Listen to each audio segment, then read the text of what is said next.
Hello, welcome back. I'm Anna. You are watching Hope in Bulgaria. I just want to start by just letting you know that I am well aware that this month we've hardly put any videos out, and I'm just going to explain to you now why that is. I mean, well, for the last couple of years we've been meaning to do more, but having toddlers in the house and it being so much lockdown, we are still in lockdown now in the United Kingdom. It's just been totally impossible to get out to Nadezhda as much as we'd like to. And there's just, not been the opportunity to do the videos that we would have done if that wasn't the case. But the children are growing up, and hopefully lockdown will be over soon. I know that there's a bigger picture to this, and we may never be able to fly. I don't know. I'm just trusting, God, letting you know. Basically, me and Jasmine have been really ill this last almost week. It's been really bad, but I can remember making a video a couple of weeks ago. I was sitting in my car and I was just giving you an update. And I remember saying, please pray for me because Iris is 2.5 and she's still breastfeeding so much. And I'm so tired. I was so exhausted. I didn't actually realise back then because she's still feeding and everything is still the same there. But I think we were coming down with something because I always get like that before I'm sick, just like totally exhausted for a week. And I think that's partly because I have a bowel disease, so I don't digest my food properly. So then when I get sick, I just get extra drained. So yeah, it's been a difficult month. And on top of all of that, there's a problem with our laptop at the moment, and it will be fixed.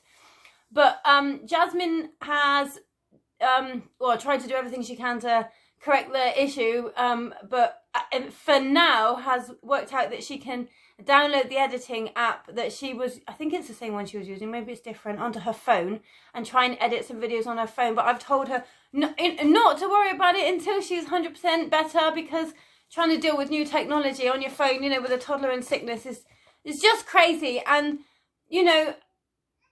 I am not looking at views. I was corrected about this recently. I'm not looking at views, but I am totally acknowledging the fact that the views are down on the videos at the moment. A lot of the videos only get 100 or 200 views, and they take hours for us to put together, and we're mums stuck indoors, and it's hard to find the time to do that. We totally are acknowledging the fact that we're showing you the same stuff over and over again, the soup kitchen, the learning centre, and giving you updates of pocket money photographs, and it's repetitive and it's tedious, but there's little else we can do at the moment. But I'll quickly share with you. Please forgive me, I haven't brushed my hair for a few days. Everything is running as usual in Nadezhda, and we are being sent over footage, not as much because some of Bojadar's family have had to go into lockdown because someone had COVID, and so it's not directly Bojadar and his family, it's his sister and their family, so the family that help out with the pocket money stuff. So last month's pocket money we're still running late with because they've had to isolate for 10 days. So other than that, everything. Brother Angel, the teacher, has also been sick. I think there's a lot of sickness going, apart from COVID. I think there's a lot of sickness going around at the moment. So let's just be holding each other up in prayer. There's lots of different things to mention, and I'm really not feeling well, and I'm just going to try without rabbiting on because I know I do way too much of that.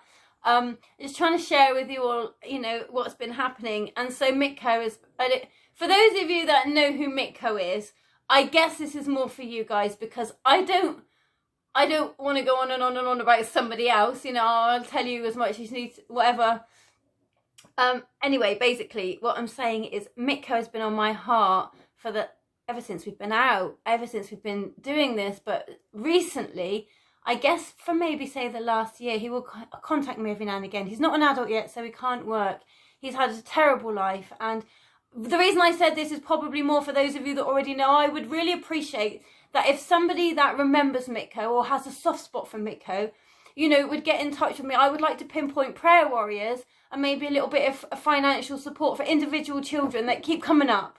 And Mikko's one of them. He contacted me, we speak a lot, but he contacted me a while ago saying my whole family is so hungry, and, we've got no clothes, we've got no food. So, I prayed about it, and it didn't, what does it say in the Bible? When somebody asks and you have. So I sent to him. And for a while it would just be, when you could tell, there was an urgency, he needed something. But I was nervous that this was going to become a little bit more regular, or that, you know, he would be like, oh, if I need something, I'll just call Anna. And so I've been praying about this. I'm like, Lord, I'm not really in a position to employ anyone else, because we can't afford to pay the wages a lot of the time. You know, worried each month there's enough money going to come in, so I don't want to be in a position, even though there are people in Nadezhda I would love to employ. Yeah, I just was praying, you know, Lord, give me some direction on how, not only how to deal with this situation with Mikko, but I keep forgetting to look there. I keep talking to myself. Just, Lord, give me some direction on how to deal with this situation, because it's going to come up. Any child that's got my Facebook is going to call me. They do, day or night, whatever. And when they're going without or whatever, they will be like, Anna, I need shoes, Anna, I need this, I need that. And, you know, it's great to know who has a need, but there's also a lot of kids that can't call and are not able to call, don't, you know, and it's like, I don't just want to keep running to the ones that have got my Facebook. But at the same time, you can't ignore when someone is, when a child tells you they're hungry, you know. So I've been talking to Bodjadar and obviously talking to God, and God just reminded me, actually, and, you know, I said, I don't want to seem like a hypocrite, I said we're not in a position to employ anyone, but God reminded me that Mikko was there from the beginning, and one of the things that, you know, he's a naughty teenager. He's cheeky. He can be a handful, but you know what? He's so clever. And he picked up English so quickly. He speaks English. He even translated for me when I was out there. He lived with me in my house when I was out there a lot of the time. I mean, he would be in and out, but he lived with me a lot of the time in the house at my brother's request to look after him. And yeah, he really is good at speaking English. And so I have suggested, well, me and Bodjadar have talked about it and prayed about it. And Bodjadar is doing English lessons with different groups of children. And also, there's also some other lockdown regulations in Nadezhda at the moment that I will explain to you. And this kind of helps because it will kind of make sense a little bit more with what we're doing here as well. Is that we will give Mikko 5 lev, which is the normal wage in Bulgaria, an hour if he works a few times a week. So it's just a little bit, but it's enough to get some food.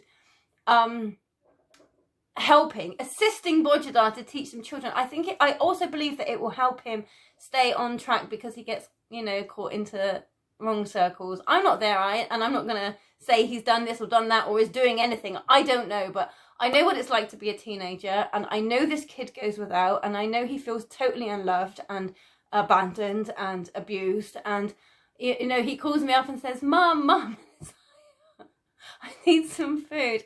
And I've said to him, you know, I don't have much work to offer you, but if you will work, I will pay you. And it's just a small amount. It'll be about 15 or 20 lev a week, which is about $10. It's going to be about $40 a month to start. And if things increase and he's good and he wants to continue and this helps with the problem that we have, then great. So if anybody wants to back that project and be Mikko's supporter, prayer warrior, or cover that cost, please get in touch, because he would love to know if there was a particular person, you know, holding him up financially and in prayer.